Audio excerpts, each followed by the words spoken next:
let's talk.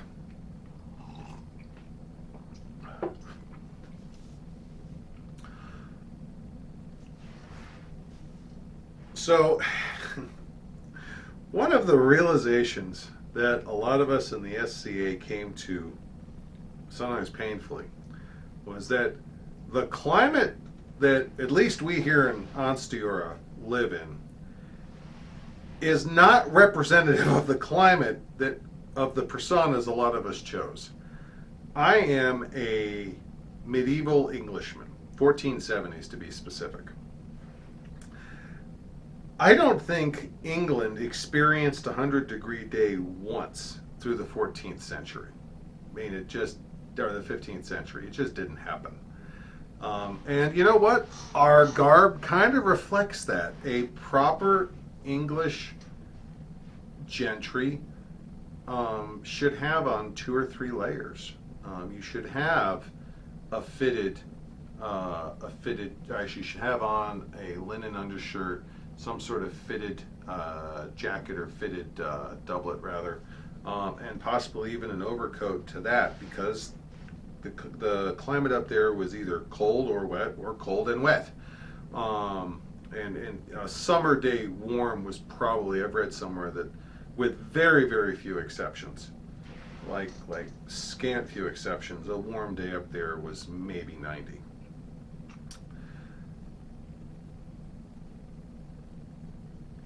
And some people ask, well, wow, how do you survive in Oklahoma or Texas heat, especially these last 2 years with record heat? We've had some 120 degree, with the heat index, we've had 120 degree days. We've had 120 degree weeks. So that's nothing to sneeze at. But we've had people ask, how do you survive in that weather? And the answer, in some cases, bullheadedly, in other cases, we don't. We just don't go. There have been events that I have been to where attendance suffered because of the weather. It was too hot. It was too hot to travel in. It was too hot to wear normal garb in. And the reason I'm mentioning this is, especially for newer members, but I think we all have periods where we sit down and we're like, okay, I need new garb. Maybe this is a time to rethink what garb I want to wear. You might want to take into account what climate you live in and what that's going to look like in the years to come, because we are in an environment where unprecedented weather is a thing. Whether that is extreme hot or cold or wet or dry, it depends on your circumstances in your area. But you might want to take that into account when you pick what garb you're making. And I know as I say that, there are people that are like, well, duh. And then there's a lot of us, maybe me included, who are like, yeah, you know, that makes a whole lot of sense now that I've already bought garb. Joking aside, extreme weather can make or break an event, not just for the event steward. It's not just a measure of how successful the event is, but it can make or break you. Colder weather than you're geared for can be uncomfortable and can even make you sick. In extreme cases, it can put you in the hospital. And hot weather, on top of all of the normal expected dangers, heat stroke, heat stress, and all that, if you are in period garb for Northern Europe in the classic Middle Ages, and you are in a Texas heat wave or an Oklahoma heat wave, for example, if you make it to the event, you may wind up just sitting under a shade pavilion until the event's over, because you don't have the energy to do anything else. The heat can zap all of your strength. And the reason I'm saying all that is, when you sit down to choose your garb, and possibly your persona, not everyone does garb matching their persona, but when you sit down to do your garb,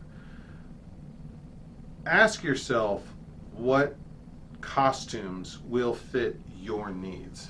And there are a couple of metrics there. Number one, comfort. That's critical. You have to be comfortable. If you're not comfortable, you're making yourself miserable. We don't want to do that.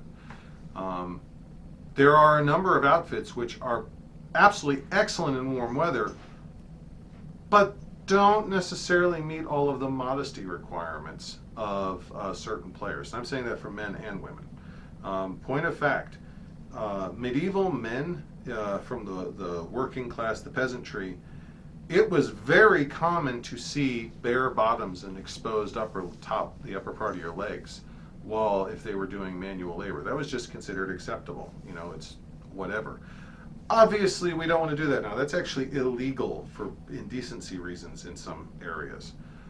But there are outfits that people can wear that are perfectly period, that are perfectly acceptable from a historical standpoint and a legal standpoint, that the person's probably not that comfortable with it. And understanding that those options are there and understanding what you want out of an outfit, these are things you want to factor into choosing your garb. So you have comfort, you have any modesty concerns you have. You also have coverage concerns. And most people don't think of it this way, but this hat, I've said this several times, the brim on this hat is twice as wide as what a period hat for me should look like. There's no reason for my hat historically to be this wide. I ordered it this wide because I needed shade. It's no secret, I've talked about it before, I'm a cancer survivor, and one of the things that my oncologist told me was, after I was declared cured, I won't mind you, was do not mess around with skin cancer. Sunscreen, shade, if you become symptomatic or anything, any of these certain tests come back positive, we may have to spend time trying to rule out melanoma before we can proceed with treatment. So just do everything you can to minimize exposure. So I said, okay, cool.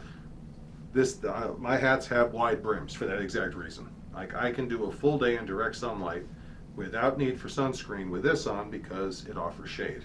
That's part of what factors into it.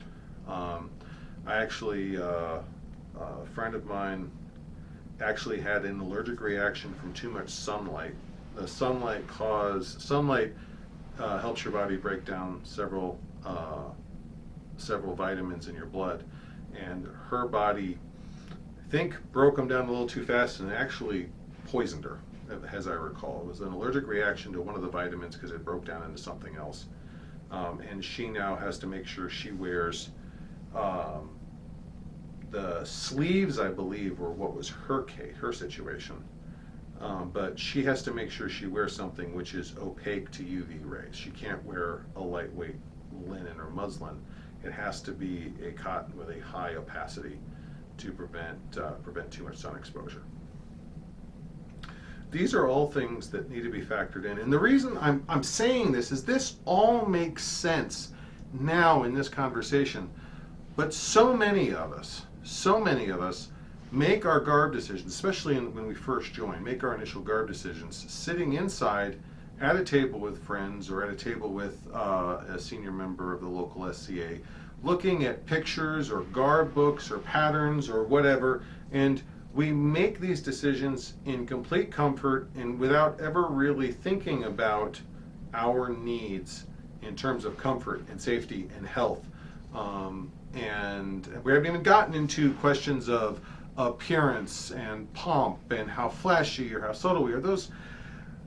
That is all big, how flashy you look or how pompous or how decked out or how modest or whatever. That's all baked into the SCA conversation. I don't need to talk about that. What I do feel like I need to talk about is that when you're choosing your garb, you need to make sure your garb also is safe, is comfortable, and is proper for you on a personal level to wear. Because at the end of the day, ill-fitting or hot garb or garb that is not warm enough in cold weather, if your garb is fighting you, your event's going to be miserable. I've been there. I wouldn't wish that on anyone. And am I going to be putting that to use for myself? Yeah. Yeah, I mean, I need to get a few more shirts. I need to change up my outfits a little, and that's going to be factored in. This summer for me has been eye-opening, like horribly eye-opening in how poorly equipped I am to deal with extreme heat. So maybe we'll see each other at a sewing table in the near future. That'll be a heck of a time to exchange notes, won't it? So keep all that in mind as you choose your next outfit. And but when you come up with it, you know, find something that's 100% you, wear it, and show the world who you are. But until then, I'll see you at the next event. Goodbye, and God bless.